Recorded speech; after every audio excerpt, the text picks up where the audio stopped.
दोस्तों अब से आगे का सफ़र थोड़ा इससे ख़तरनाक होने वाला है, क्योंकि इससे आगे है एस्टेरॉयड बेल्ट।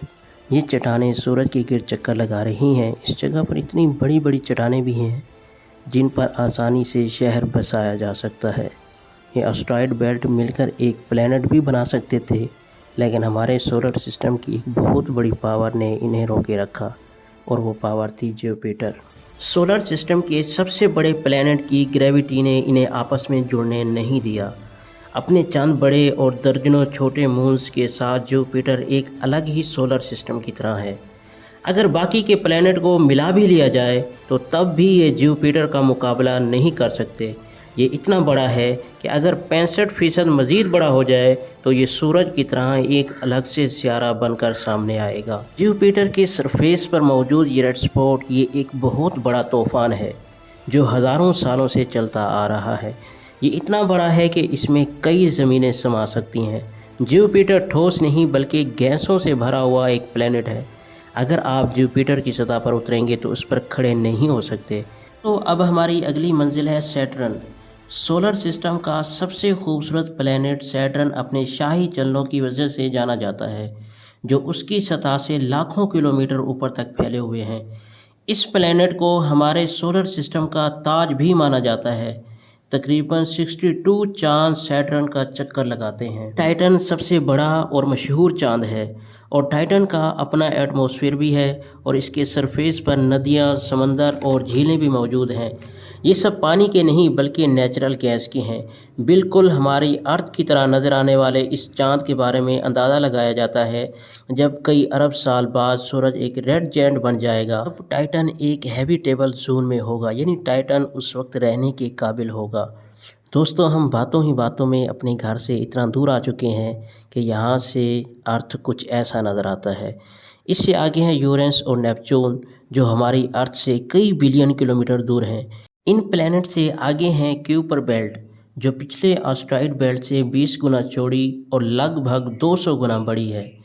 इसमें करोड़ों की तादाद में कॉमेट्स, पत्थर और बर्फ़ से बने ऑब्जेक्ट्स मौजूद हैं, और हमारा प्लूटो इन्हीं में से एक है। और अब हम इंटरनेशनल स्पेस में दाखिल हो चुके हैं, जहां एक चीज़ ट्रैवल करती हुई दिखाई दे रही है, और वो है वॉकर वैन स्पेस क्राफ्ट।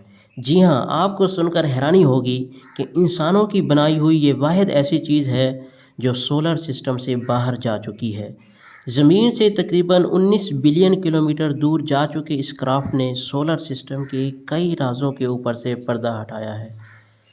ये स्पेस क्राफ्ट 17 किलोमीटर फ़ी सेकंड की रफ्तार से आगे बढ़ता चला जा रहा है। इसके बारे में हम आगे एक मुकम्मल वीडियो में बात करेंगे। फ़िलहाल आगे बढ़ते हैं। दोस्तों, इस वक्त हम इतना दूर हैं कि यहाँ से सूरज एक छोटे से सितारे की तरह नज़र आ रहा है।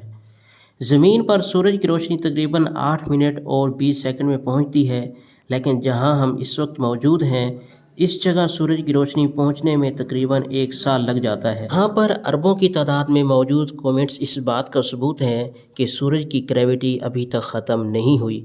दोस्तों, कॉमेट्स का एक बड़ा बादल हमारे सोलर सिस्टम को घेरे हुए है, जिसे हम आउट क्लाउड कहते हैं।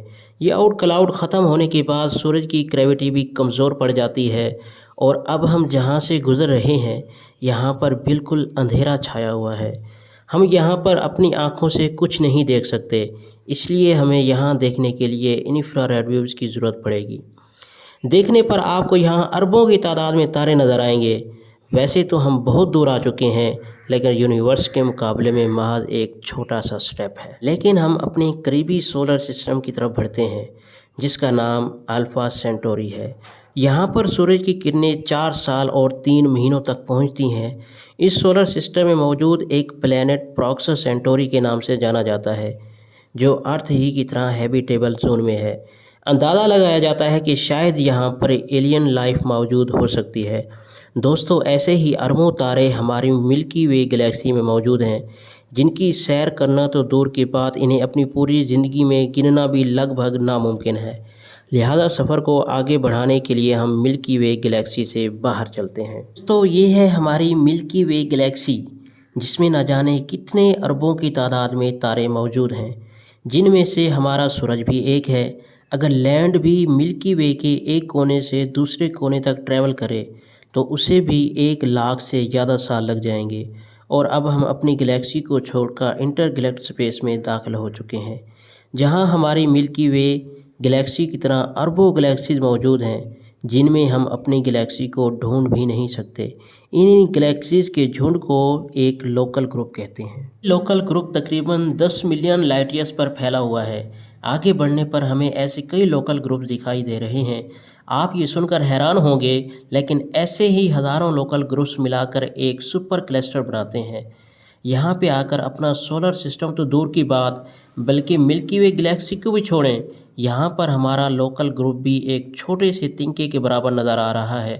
اس سے آپ اندازہ لگا لیں یہ سپر کلسٹر کتنا بڑا ہے، جو کہ 110 ملین لائٹ ایئرز پر پھیلا ہوا ہے، اور یہ بھی ہمارے یونیورس کے سامنے ایک چھوٹے سے ڈاٹ کی مانند ہے، کیونکہ ایسے 1 کروڑ سپر کلسٹر ہمارے یونیورس میں موجود ہیں، اور یہ ہے ہمارا آبزرویبل یونیورس، کیونکہ اس سے آگے نہ تو ہم دیکھ سکتے ہیں اور نہ ہی اندازہ لگا سکتے ہیں۔ لیکن سوال یہ ہے کہ کیا یہی ہے ہماری پوری کائنات؟ کیا اسے ہی ہم پوری یونیورس سمجھیں؟ تو جیسا کہ میں نے ابھی کہا، یہ آبزرویبل یونیورس ہے، ہم اپنی پوری کائنات کے بارے میں جو کچھ بھی جانتے ہیں وہ سب اس کے اندر ہے۔ ہو سکتا ہے کہ ہماری کائنات اس سے بھی بڑی ہو، لیکن فی الحال اتنا ہی جان پائے ہیں۔ ہماری یونیورس اتنی بڑی ہے کہ اس کے بارے میں ہم کچھ بھی نہیں جانتے۔ تو سائنسدانوں کا یہ بھی ماننا ہے کہ ہماری یونیورس کے علاوہ کئی اور یونیورس بھی ہو سکتی ہیں جن کا ہمیں کوئی اندازہ نہیں۔ تو دوستو، آپ کا سفر کیسا رہا؟ ہمیں نیچے کومنٹ سیکشن میں ضرور بتائیے گا۔ جانے سے پہلے ہمارے چینل کو سبسکرائب کر کے ساتھ موجود بیل آئیکن کو ضرور پریس کیجیے گا۔ امید کرتے ہیں ہماری یہ ویڈیو آپ کو پسند آئی ہوگی۔ ملتے ہیں اگلی ایک شاندار ویڈیو میں۔